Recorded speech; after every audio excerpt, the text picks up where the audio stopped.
यही नाम अंतरात्मदृक्, समस्त शरीरधारियों के ये अंतर्यामी हैं, घटघटवासी हैं।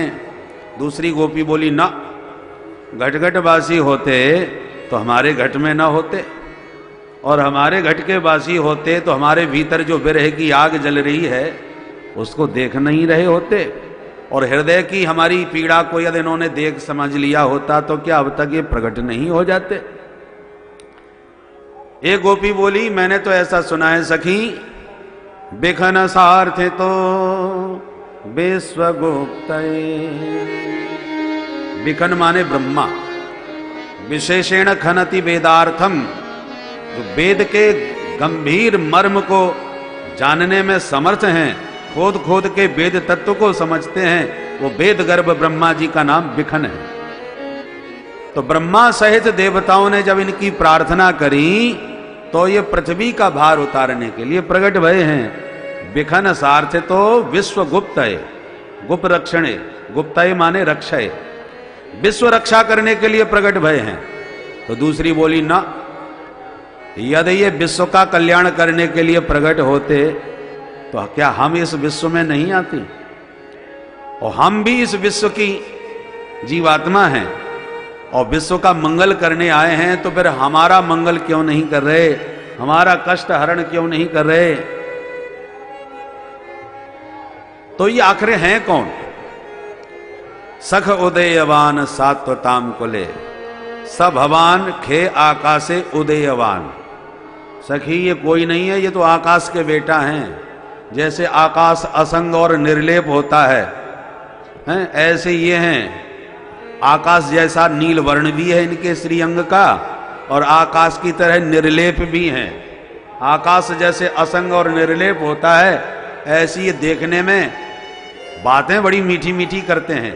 मधुर या गिरा बल्क वाक्य, या मीठी मीठी बातों से, चिकनी चुपड़ी बातों से चित्त को चुरा लेते हैं। बातें ऐसी करेंगी कि एकांत में जब मिलेंगे, सखी तेरे समान या संसार में मेरा कोई ना है, ऐसी प्यारी प्यारी बातें करेंगे कि गोपियां एकदम गदगद हो जाती हैं, प्रेम में डूब जाती हैं। तो आज उन बातों को याद कर रही हैं। मधुर या गिरा, वो मीठी मीठी बातें, बल्गो वाक्य, या शब्दों की संरचना, ऐसे बढ़िया बढ़िया संबोधन, ऐसे ऐसे साहित्यिक शब्दों से पुकारते हैं कि गोपियां प्रसन्न हो जाती हैं। और जब जाते हैं रूठ करके बिल्कुल निर्लेप, जैसे हमसे इनको कोई लेना ही देना नहीं है, कितने निष्ठुर बन जाते हैं सखी। मानो प्रभु ने कहा, देवियों तुम्हारे भीतर अहंकार का विष फैल गया, इसलिए मैं भग गया तुम्हें छोड़ के, कहीं वो विष का प्रभाव मेरे ऊपर न पड़ जाए। इसका जवाब गोपियों ने दिया। प्यारे, स्वीकार करती हैं अपना अपराध कि हमको अहंकार का थोड़ा विष हृदय में उत्पन्न हो गया, पर आपके पादारविंद तो विष का दमन करने में बड़े कुशल हैं। हमने अपनी आंखों से देखा है। कब देखा? फणि फणार्पितम ते पदाम्बुजम कृणुकुचे सुना कृंदमचयम्। काली की फनाली पर जब ताता थैया करके नाचे तो उस काली नांग के फनों का समस्त विष आपने बमन करा दिया, सारे विषैले दांत उसके तोड़ के रख दिए। तो जो पादारविंद काली का विष बमन करा सकता है, वे पादारविंद हमारे विष का दोष दूर नहीं कर सकते क्या? कृण कुचे सुनः, हमारे इस हृदय के यमुना हृदय में भी काम रूपी काली नांग जो घुस करके दुर्वासनाओं का विष बमन करता रहता है। प्यारे, अपने पादारविंद हमारे वक्ष पर स्थापित करो तो उस काम रूपी काली नांग का भी दमन हो जाएगा, हमारा दोष भी स्वतः दूर हो जाएगा। उसके लिए आपको भागने की आवश्यकता नहीं है। मानो भगवान ने कहा, देवियों प्रेमी वो होता है जो प्रियतम के विरह में प्राण त्याग दे। देखो महाराज दशरथ जी का प्रेम, राम जी नहीं लौटे तो राम राम कहे राम कहे राम राम कहे राम, तन पर हरि रघुवर विरह राव गए सुरधाम। राम राम कह के राम जी के प्रेम में तन त्याग करके चले गए। और एक तुम हो, इतनी देर से सब रोती फिर रही हो, एक के भी प्राण नहीं गए। कैसा प्रेम है तुम्हारा? गोपियों ने इसका जवाब दिया, अच्छा तो प्रेम की यही परिभाषा होती है कि प्रियतम के विरह में प्राण त्याग दो? यदि यही प्रेम कहलाता है तो बताओ जानकी जी का अपने रघुनंदन से कैसा प्रेम था? वो इतने दिन तक लंका में उनके बिना जीवित रही कैसे? यही प्रश्न हनुमंत लाल जी से भी पूछा है राम जी ने। रहत करत रक्षा स्व प्राण की, वो अपने प्राणों की रक्षा कैसे करती हैं हनुमान, बताओ तो सही। हनुमान जी ने जवाब दिया कि किशोरी जी अपने प्राणों के परित्याग का प्रयत्न पूरा करती हैं, पर प्राणों को निकलने का रास्ता नहीं सूझ रहा। क्या बाधा है? बोले नाम पाहरू दिवस निशि, ध्यान तुम्हार कपाट, और लोचन निज पद जंत्रित, जाहे प्राण के ही बाट। किस रास्ते से प्राण जाए? क्योंकि दिन रात पहरेदार है। पहरेदार दो होते हैं, एक दिन का एक रात का। तो आपका जो नाम है राम, दो अक्षर हैं, ये राम नाम रूपी दो अक्षर दिन रात की पहरेदारी दे रहे हैं। नाम पाहरू दिवस निशि। अब दिवस निशि, दिवस शब्द पहले है, निशि बाद में। दिन का पहरेदार बाद में आता है रात का। तो शब्दों पर ध्यान दें, गोस्वामी जी के शब्दों का चमत्कार देखिए और गंभीरता पर थोड़ा विचार कीजिए। दिवस निशि क्यों कहा? निशि दिवस नहीं, क्योंकि पहला अक्षर है रा, दूसरा अक्षर है म। तो रा शब्द जो है रकार, ये अग्नि का बीज है। और जो अकार, रा में आ, जो डंडा मात्रा लगी है, ये भानु का प्रतीक है, सूर्य का। रकार अग्नि का बीज है, अकार सूर्य का बीज है, और मकार चंद्रमा का बीज है। इसलिए वंदना प्रकरण में गोस्वामी जी ने कहा, बंदौ नाम राम रघुवर को, हेतु कृषानु भानु हिमकर को। तो हेतु तीनों के क्या है? कृषानु, भानु और हिमकर। कृषानु माने अग्नि, सूर्य और चंद्रमा। तो रकार, अकार और मकार, अर्थात सूर्य, अग्नि और चंद्रमा। तो दिन के प्रकाशक हैं भगवान भास्कर। तो जो रकार है वो तो दिन का पहरेदार है, राम। तो दिन का पहरेदार रकार और रात्रि का पहरेदार मकार। नाम पाहरू दिवस निशि। तो दिन रात दो दो पहरेदार, सुबह दिन के अलग और रात्रि के अलग। और उसके बाद पहरेदार के भरोसे ही पर नहीं है, ध्यान तुम्हार कपाट। किवाड़ भी बंद हैं। कौन सा? बोले आपका निरंतर जो ध्यान करती रहती हैं किशोरी जी, यही प्राण रक्षा में कपाट लगे हुए हैं। और इतना ही नहीं, किवाड़ भी लगे हैं, पहरेदार भी हैं। कभी कभी पहरेदार इधर उधर चले जाएं या किसी से मिले जाएं तो चोरी हो सकती है, हरण हो सकता है। ताला भी पड़ा हुआ है। ताला कौन सा पड़ा है? लोचन निज पद जंत्रित। अपने चरणों की ओर ही निरंतर दृष्टि टिकाए रहती हैं, मानो इसमें ताला पड़ा हुआ है। तो अब जाहे प्राण के ही बाट।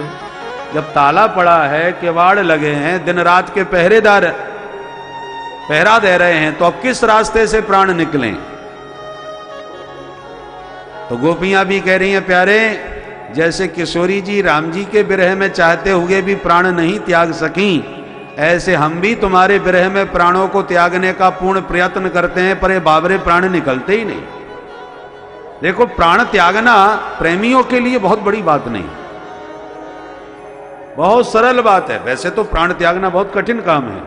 सामान्य व्यक्ति प्राण त्यागने के लिए घबराएगा, सोचेगा, परंतु जो प्रेमी दीवाने होते हैं, दीवानों के लिए तो ये बहुत सरल बात है, तुरंत प्राण त्याग सकते हैं। कठिनाई प्रेमियों के लिए प्राण रक्षा करने की होती है। गोपियां कहती हैं प्राण तो हम तुरंत त्याग देंगी, पर त्यागना इसलिए नहीं चाहती कि आप बदनाम हो जाओगे। लोगों को पता चलेगा कि प्राण इतनी गोपियों ने क्यों त्यागे, तो उन्हें जब ये पता चलेगा कि श्री कृष्ण ने दर्शन नहीं दिए, उन्हीं के विरह में बेचारी तड़प तड़प के मर गई, सोचिए आपकी कितनी बदनामी होगी। ये जितने मालाधारी कंठीधारी हैं सब अपनी माला गंगा जी में जमुना जी में बहा देंगी कि ऐसे निर्दयी निष्ठुर के कौन प्रेम करे, कौन उसका नाम जपे, जो बेचारी उसके विरह में तड़प के मर गई और इसने थोड़ी एक झलक तक नहीं दिखाई। बदनाम हो जाओगे। तो प्यारे जीवन में कोई अच्छा उपहार तो आपको दे नहीं सकी, कम से कम अपनी मौत का काला कलंक लगा के तो न जाएं।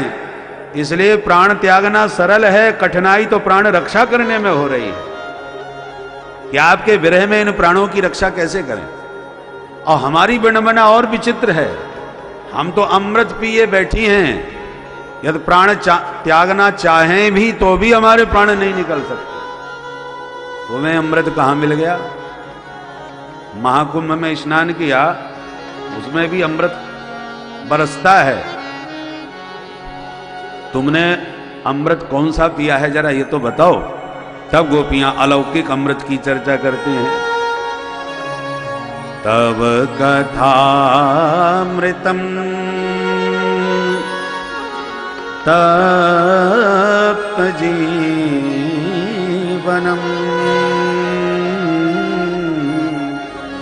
कविभिरीडितम्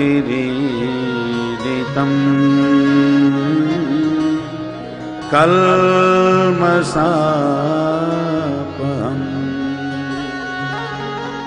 श्रवणमङ्गलम्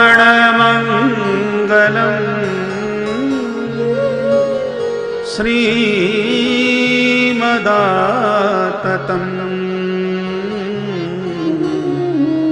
भुवि गृह्णन्ति ते भूरिदा जना।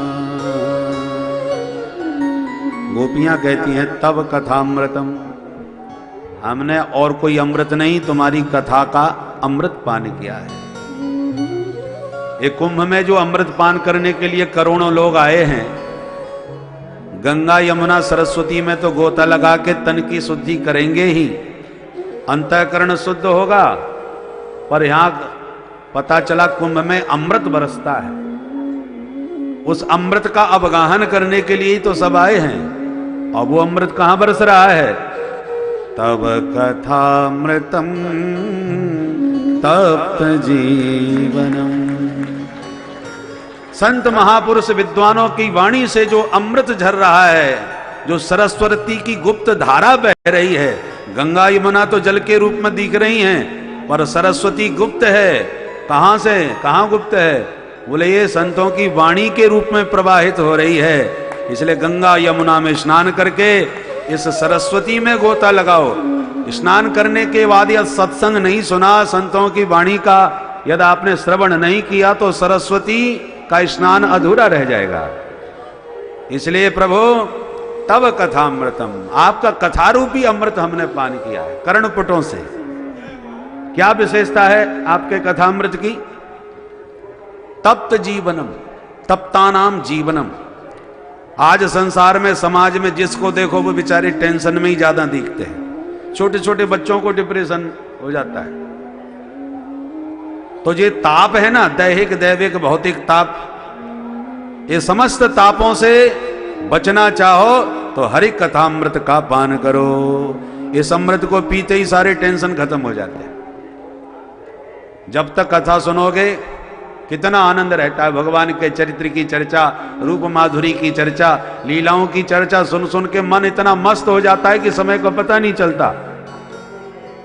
अमृत पी रहे हैं, होश नहीं है, और जहां होश आया कथा संपन्न, अरे भाई अंधेरा हो गया, चलो जल्दी चलो, कहीं भंडारा खत्म ना हो जाए, कहीं दरवाजा बंद ना हो जाए, कहीं रास्ता ना भटक जाए, तमाम प्रकार का टेंशन चालू हो जाता है। कितनी भी मई जून की भीषण गर्मी हो, पर गंगा में गोता लगाते ही सारी गर्मी भाग जाती है। पर कब तक भाग जाती है? जब तक गंगा जी में रहते हैं। गंगा जी में रहो, गर्मी छू नहीं सकती, चाहे मई जून की क्यों ना हो। परंतु जहां बाहर निकले नहीं कि गर्मी ने फिर तपाना चालू किया नहीं। उसी प्रकार जितनी देर तक हरि की कथा की गंगा में गोता लगाओगे तब तक सारे टेंशन खत्म। और जहां इस ज्ञान गंगा से बाहर निकले कि टेंशन फिर चालू, ये करना था, वहां जाना था, ये लेना था, वो देना था, तमाम दुनिया भर के प्रपंच चालू हो जाते हैं। इसलिए तव कथामृतम तप्त जीवनम, भगवान ने प्राणी मात्र को जीवन प्रदान करने के लिए, ये जीवनी बूटी है, राम रसायन है, कृष्ण कथामृत है, राम रसायन तुमरे पासा। और हनुमान